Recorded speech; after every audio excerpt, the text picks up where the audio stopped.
Chapter 10. "Tell me what?" Callie demanded. "Let's go!" James cried, pulling her arm hard with both of his hands. "Come on, Callie, you promised." "Okay, I'm coming, James," she said sharply. She turned back to Anthony. "You're almost finished here? Want to come over for lunch?" she blurted out. "You can tell me about the house." Anthony raised both hands as if shielding himself. "I don't think so," he said, a nervous smile forming on his lips. "I mean, are you actually afraid to come to my house?" Callie challenged him. He grinned sheepishly. "Well, not really. I mean..." "Don't be silly. Come over as soon as you're finished," Callie told him. She tossed her hair back from her shoulders. "I can't wait to hear your story," she added lightly. But Anthony's expression turned solemn. "I don't think you'll like it," he said softly. "I really don't." "Cubby! Cubby!" James frantically called the dog as he pulled Callie into the next yard. "I can't believe you invited him here," Cody exclaimed angrily. "Look at me. I've been painting the porch all morning. I'm a total mess." "He isn't coming to see you," Callie replied nastily. Why did Cody always have to give her a hard time? Couldn't she forget her jealousy for 1 minute? "Well, Mom and Dad aren't here. They went shopping at the mall." "What are you going to make for lunch?" Cody demanded. "I'll make tuna fish sandwiches," Callie told her. "And I think there's some egg salad from yesterday. What difference does it make? I want to hear Anthony's story about this house. Don't you?" "You're not interested in his story. You're interested in his bod," Cody accused. Silence for a moment. Then they both burst out laughing. They could never stay angry at each other for long. Despite their differences, they were still sisters. Twin sisters. Callie reached out and rubbed a smear of white paint off Cody's cheek. "You look fine," she told her sister. "I'm covered with paint. I'm going to change out of these shorts," Cody said, hurrying toward the front stairs. "No luck finding Cubby, huh?" "No luck," Callie replied sadly. "Poor James. He's upstairs, probably crying his eyes out. I told him we'd search again after lunch." "Maybe I'll come with you," Cody called from the stairway. "I've got to get away from the paint fumes." The front doorbell rang. "It's Anthony!" Callie exclaimed. Cody disappeared up the stairs. Callie hurried to answer the door. "Be careful, wet paint," she warned. Anthony entered the house reluctantly. He had brushed the blades of grass from his hair. He had obviously washed his hands and face with water from a garden hose. The front of his t-shirt was soaked. As Callie led the way to the kitchen, he peered around the living room. "Kinda dark in here," he muttered. "You must be hungry after all that mowing. I've got egg salad sandwiches and potato chips," Callie told him. "Sounds good." He had his hands shoved into his jeans pockets. He looked so uncomfortable. "Maybe we could eat outside? It's such a pretty day." Callie laughed. "You really don't want to be in this house, do you?" she accused playfully. Anthony's reply was solemn. "No, I don't. I really don't." Callie, Cody, and Anthony sat in the shade of a big apple tree in the backyard and ate their lunch. Callie had brought a sandwich up to James, but he insisted he wasn't hungry and slammed the bedroom door in her face. "We're cutting down some of these trees," Cody told Anthony. "You know, to let in some sunlight." "It's so dark back here," Callie said, shaking her head. "The sun can't break through." Anthony concentrated on his sandwich. "The grass hasn't been cut in ages," he commented. "Maybe your dad would like to hire me to mow it." Callie chuckled. "You sure you aren't too scared to work here?" "Tell us the story," Cody insisted, setting her paper plate down beside her on the grass. "About the house." "It's not a story, it's true," Anthony replied seriously. He locked his dark eyes on Callie's. "A guy came to our class. He works in the library. He's a town historian. He told us about it. He said..." "He told you about our house?" Cody interrupted shrilly. Anthony nodded. "Yeah, 99 Fear Street." "What about it? Is it haunted?" Cody demanded, glancing at Callie. Callie leaned back against the tree trunk, her arms crossed in front of her. "Tell the story, Anthony," she instructed him. "I want to see if you can keep a straight face." "I'm not putting you on," he insisted. "Really, this historian told us the whole thing. I'm not making it up." He shifted his weight, crossing his long legs in front of him. Cody had a plateful of potato chips. She kept shoving them into her mouth, one after the other, eagerly waiting for Anthony's story. "There was this guy who lived in Shadyside about 100 years ago," Anthony began, brushing an ant off his arm. "His name was Simon Fear. Is that who the street was named for? Cody asked. Stop interrupting him, Callie snapped. Yeah, Anthony replied. You know that burned house on the hill across from the cemetery? That was Simon Fear's house. I went by there yesterday, Cody said. I can't believe no one has torn it down. You know, cleared it away. People are afraid to, Anthony said darkly. Simon Fear was a bad dude, a real bad dude, and so was his wife. I forget her name. I think it was Angelica. Anyway, this was all woods back then, and they lived in a big mansion in the woods and did all kinds of horrible things to people. You mean killed them? Callie asked. There are all kinds of weird stories about them. Some people say they tortured people and even killed them. Yuck, Cody whispered. She set down her plate of potato chips. What do the Fears have to do with our house? Callie asked impatiently. Well, this town historian told us that when the workers started digging the foundation on this lot, it was about 30 years ago, he said. They dug up a bunch of old coffins. Coffins? In our yard? Cody exclaimed shrilly. They found all these old coffins with the Fear family crest on the lids. There were bodies inside them. Skeletons, I mean. The police figured that this was some kind of burying place. You know, for victims of Simon Fear and his wife. A secret place where they bury the people they killed. Wow, Cody uttered excitedly. Callie made a disgusted face. Happy Halloween, she said sarcastically, rolling her eyes. I'm not making it up, Anthony insisted. I haven't even told you the really gross part. The gross part? Tell us, Cody urged, grabbing a handful of potato chips. You won't like it, Anthony warned. You sure know how to build suspense, Callie said dryly. She didn't want to let on to Anthony that his story was really frightening her. She wrapped her arms more tightly, protectively, around herself. Well, the town historian told us about the family that built your house more than 30 years ago, Anthony said, gazing through the tree at the gray-shingled house bathed in darkness. He raised the Coke can to his lips and took a long drink. Then he continued, his eyes still focused on the house. The guy who had the house built on this lot had a wife and 2 kids, a son and a daughter. When the workers dug up the old graves, they asked him what they should do. He told them to keep working. He said he didn't care about a bunch of old bones. So the house was finished, Anthony continued, and the guy brought his family to see it. They were going to move in a few weeks, and he wanted to show it to them. When they arrived, he heard workers finishing up one of the upstairs rooms.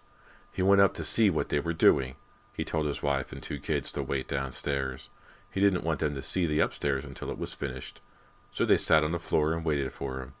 The guy was upstairs for only a few minutes, but when he got back down, he found... Anthony's voice trailed off. What? Cody demanded impatiently. What did he find? Callie took a deep breath and held it, trying to slow her racing heart. His family was still sitting in the living room, Anthony continued slowly, but they were dead.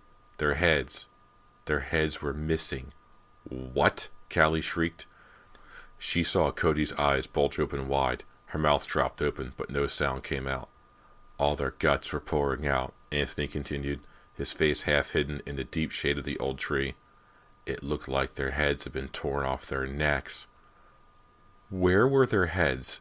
Callie demanded in a hushed whisper. Anthony shrugged. The town historian said the heads were gone. They weren't in the house. They were never found. So, what happened? Cody asked, shuddering. What happened then? What happened to the guy? Anthony asked. He shrugged. I don't know. I don't know what happened to him. But the house just sat there. No one ever moved in. No one wanted to move in. The whole town knew the story about what happened to the wife and the 2 kids, and about the 100-year-old graves, and so the house stayed empty. No one ever lived here. Until us, Cody declared with a shiver. Callie chewed her bottom lip as she studied Anthony's face. Why are you staring at me like that? He demanded edgily. I keep waiting for you to smile, she told him. I keep waiting for you to break up, to tell us it's all a joke. It's no joke, Anthony murmured, his dark eyes glowing as he returned Callie's stare. I knew there was something evil about this house, Cody declared. I knew it from the moment we arrived. All 3 of them stared at the back of the house. The windows all reflected the dark trees. But I don't believe in ghosts, Callie cried defiantly, as if directing the words to the ghosts themselves. I don't believe in ghosts and evil spirits. I don't either, Anthony replied quietly. But... He stopped short when he heard the screams. They all heard them. James's shrill screams coming from the house.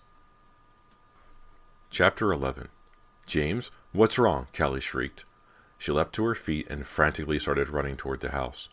She had a hideous picture in her mind, a picture of James's head being ripped off his body by a dark, ghoulish monster. James, are you all right? James? Cody and Anthony were right behind her. The shrill cries continued. And then James burst out of the kitchen door. The screen door slammed behind him. Where is he? James called. Where is he? Callie watched her brother run desperately around the backyard, peering under trees, under shrubs. James, what are you doing? She cried as she caught up to him.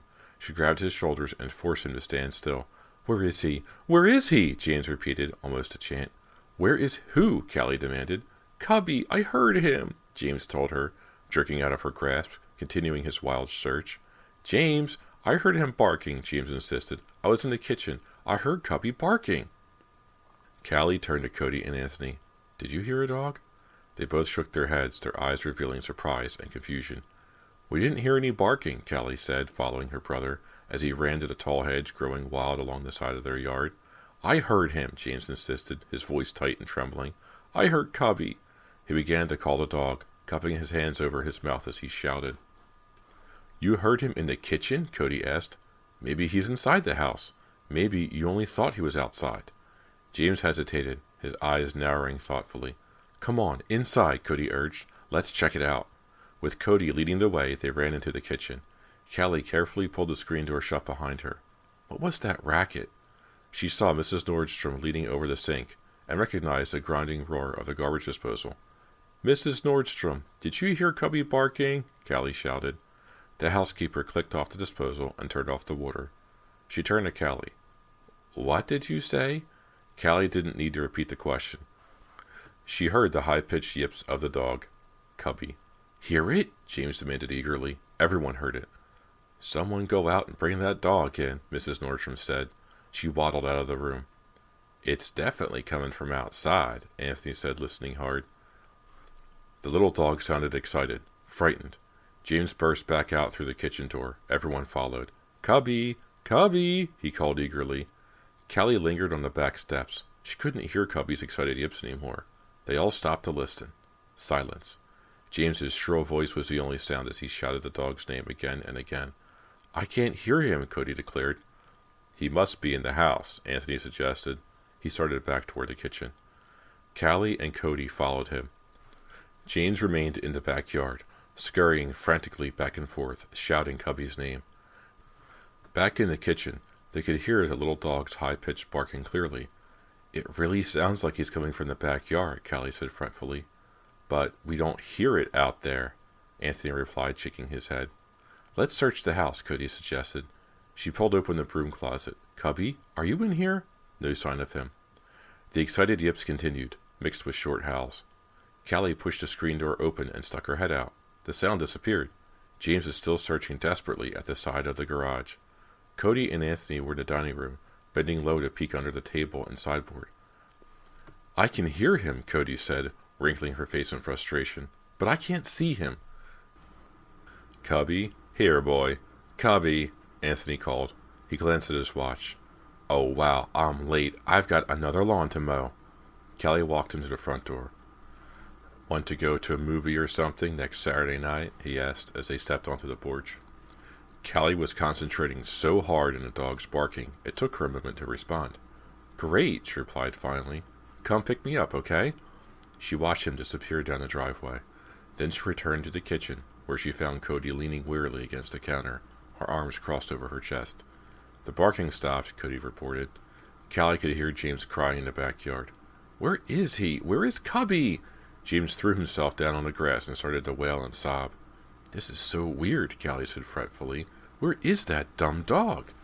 She and Cody heard the car crunching up the gravel drive at the same time. Good, it's Mom and Dad, Cody said, hurrying past Callie to the door. I have to tell them Anthony's story about this house. No, wait. Callie grabbed Cody's arm. Stop. Please don't tell them, Callie urged. James's unhappy wails rose up from the backyard. Cody's eyes opened wide in surprise. Huh? What do you mean? They're already so upset about everything, Callie said hurriedly, her eyes on the door. And now they have to deal with James. But they have to know, Cody started. Callie shook her head. Wait a while. Poor Dad. He's been so nervous and strange, totally freaked by everything. I think we should give him a break and not trouble him. Cody glared at her sister. You still don't believe the house is haunted, do you? She said accusingly. You still don't believe there's something evil. I don't know what I believe, Callie told her, but I do know we shouldn't upset Dad anymore. She stopped talking when she saw her parents walking toward the house, their arms filled with packages. She and Cody rushed out to help them. What's wrong with James? Mrs. Fraser demanded, handing her packages to Callie. Why is he crying? We still can't find Cubby, Cody explained, glancing at Callie. We can hear him barking, but we can't find him.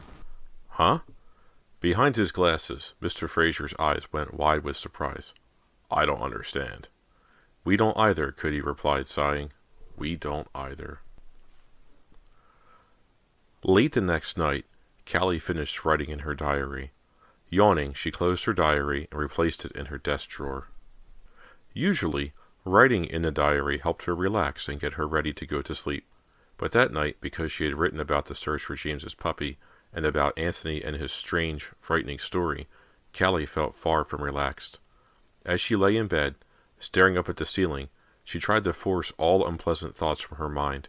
She tried to think only about Anthony, about how cute he was, how he seemed to be such a great guy. But she couldn't concentrate. Her mind kept leaping to other matters, to the troubling things that had been happening to her family since moving to 99 Fear Street. Were Cody and Anthony right? Was there some sort of evil curse on the house? Was it really haunted? Callie didn't want to believe it. Feeling tense and jittery, she sat up. An idea flashed into her mind. She stared across the dark room at the closed bedroom door. Every night, someone, or something, had knocked on the door. The same soft, frightening taps, every night. And every night, Callie had crept to the door, pulled it open, and found no one there. Tonight I'll be ready, she decided, tiptoeing to the door. Tonight I'm going to solve the mystery. I'm wide awake anyway, she told herself. There's no point in just lying in bed thinking scary thoughts. She wheeled her desk chair over to the door and lowered herself into it.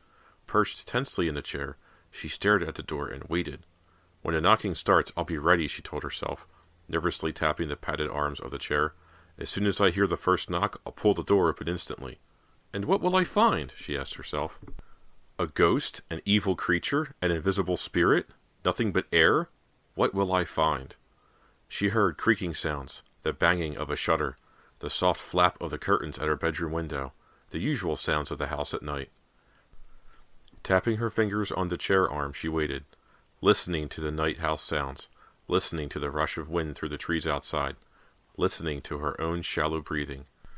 She didn't have long to wait. Tap, tap, tap. The gentle knocking on the other side of the door, just inches from her. Tap, tap, tap. Callie sucked in a deep breath and rose to her feet. Then she jerked the door open and stared out. You! She shrieked. Chapter 12. The ghostly figure tried to move away, her long white nightdress sweeping over the floor as she turned to run. But Callie grabbed her arm and held on. Cody! She screamed. It's you! Let go, Cody demanded. But Callie tightened her grip and pulled her sister into the bedroom. Why, Cody? She cried. Why have you been doing this to me? You wouldn't believe me, Cody replied, breaking free of Callie's grasp. Her long nightdress caught, and she stumbled over the desk chair by the doorway. With a low cry of surprise, she caught her balance on the doorframe. You wouldn't believe, she repeated, her green eyes burning into Callie's. I had to make you believe. Believe what? Callie demanded shrilly. Believe that there's something evil in this house, Cody shot back in a hushed, angry whisper. You laughed at me. You said I was a jerk. But I know I'm right, Callie. All the horrible accidents. Dad and the knife, my ladder falling over, they weren't accidents. I know there's something haunting this house. Something evil. Callie rolled her eyes and let out an angry groan. So, you tapped on my door every night to make me think you were a ghost. That makes a lot of sense, Cody. I thought it would convince you, Cody replied, lowering her eyes. She nervously tossed her hair back with one hand. I was desperate. I wanted you to believe. I wanted you to be on my side. So I haunted you. Callie shook her head. I don't believe it. My own sister, she muttered. And did you pull all of my clothes out of the closet too? Cody nodded.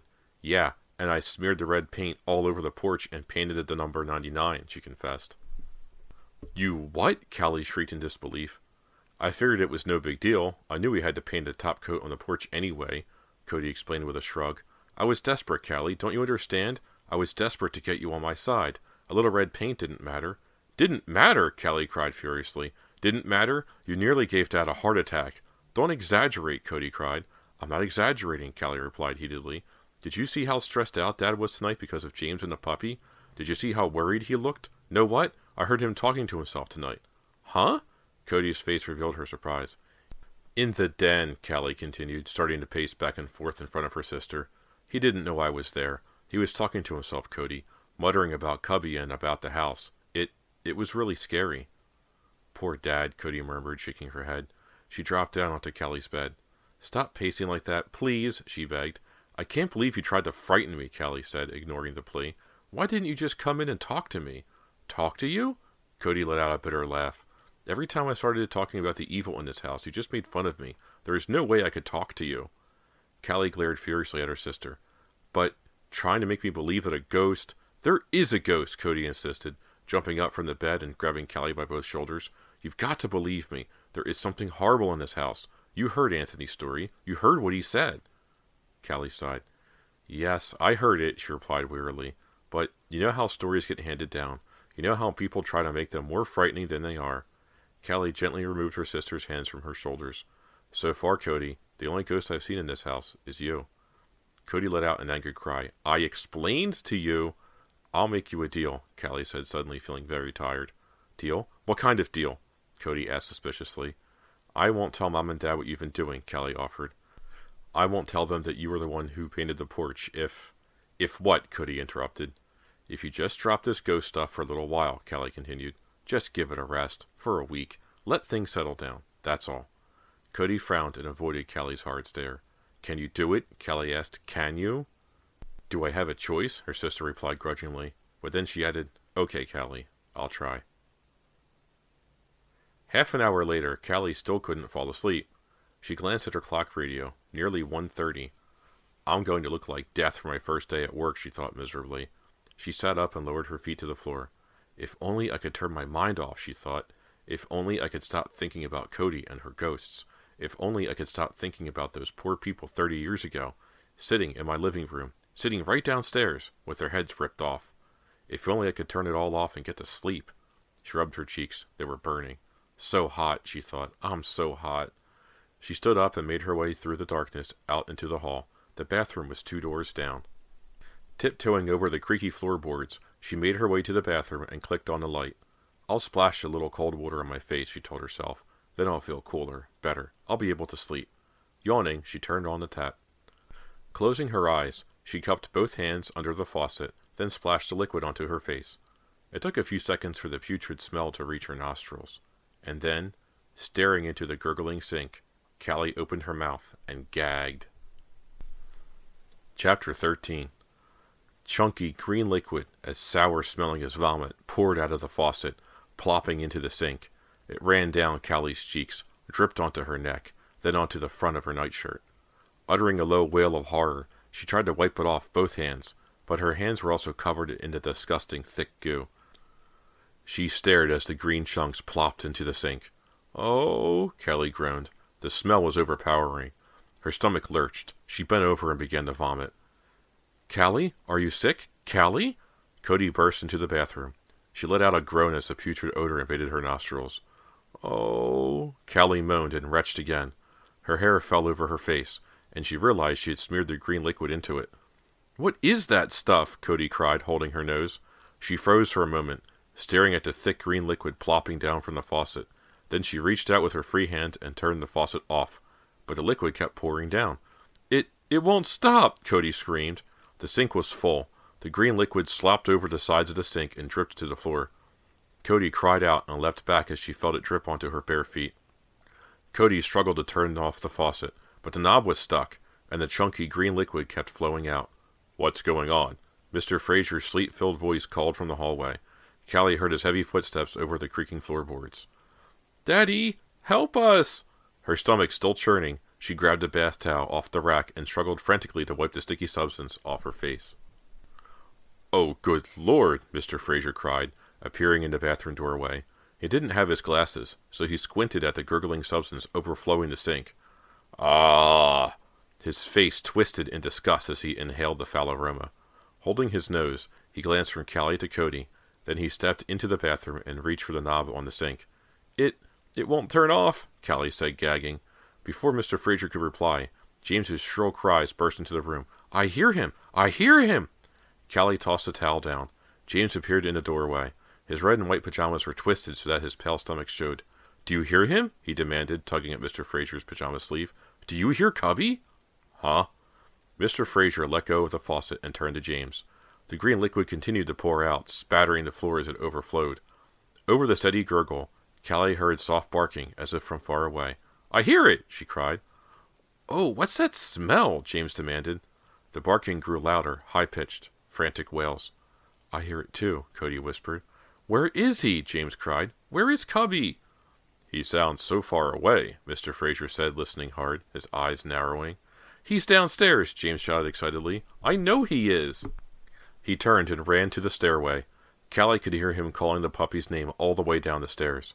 She started to follow James, but her feet slipped and she grabbed the side of the sink to keep from falling. Oh! Her feet were covered in the slimy, warm goo, and now it gurgled over her hands as she grabbed the sink. Stop it, Daddy, please, stop it, Callie pleaded miserably. It's all over me. I'm trying to, Mr. Fraser replied, twisting a knob and finally shutting it off. Where's Mom? Cody asked. I have to get changed, Callie cried. She stepped around Cody into the hall in time to see her mother emerge from her bedroom. Mom! Callie shrieked. Oh, help me, Mrs. Fraser murmured, staggering toward Callie, her arms stretched out in front of her. Help! Her hair, her face, her nightgown were all soaked with bright red blood.